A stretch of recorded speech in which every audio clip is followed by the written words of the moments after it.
কুসুমের এই রূপ দেখার জন্য বোধহয় আমরা কেউই প্রস্তুত ছিলাম না। যে কুসুমকে আমরা এতদিন শান্ত, ধীর, স্থির এবং সবকিছু মুখ বুঝে সহ্য করতে দেখেছি, সেই কুসুমই এবার ধারণ করেছে রুদ্রমূর্তি।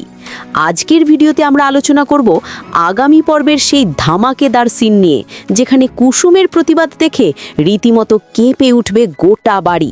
বিস্তারিত জানতে ভিডিওতে লাইক দিয়ে সাবস্ক্রাইব করে দেখতেই থাকুন। পর্বের শুরুতেই আমরা দেখতে পাই দেবলীনা ও কুসুম কথা কাটাকাটি করতে। উত্তপ্ত পরিস্থিতিতে তর্কের এক পর্যায়ে ওই দেবলীন রাগের মাথায় কুসুমের গায়ে হাত তোলার ধৃষ্টতা দেখায়। এতদিন হলে হয়তো কুসুম কেঁদে ফেলতো বা সরে যেত, কিন্তু এবার আর তা হলো না। যখনই দেবলীন কুসুমকে থাপ্পড় মারার জন্য হাত তোলে, ঠিক তখনই ঘটে আসল টুইস্ট। কুসুম বিদ্যুৎ বেগে মেয়েটির হাতটি শূন্যেই আটকে দেয়।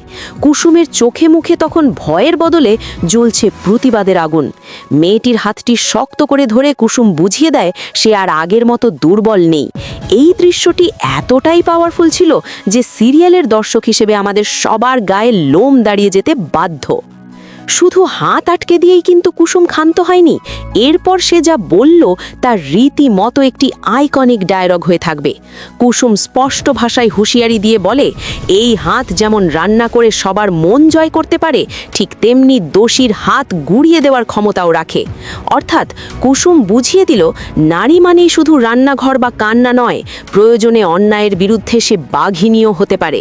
কুসুমের এই সাহসিকতা দেখে বাড়ির অন্যান্য সদস্য থেকে শুরু করে তার বাবা সবাই একেবারে অবাক হয়। কেউ বিশ্বাসই করতে পারছে না যে এই সেই শান্ত মেয়েটি। কুসুমের আত্মসম্মানে আঘাত লাগলে সে যে কাউকে ছেড়ে কথা বলবে না, তা আজ প্রমাণিত।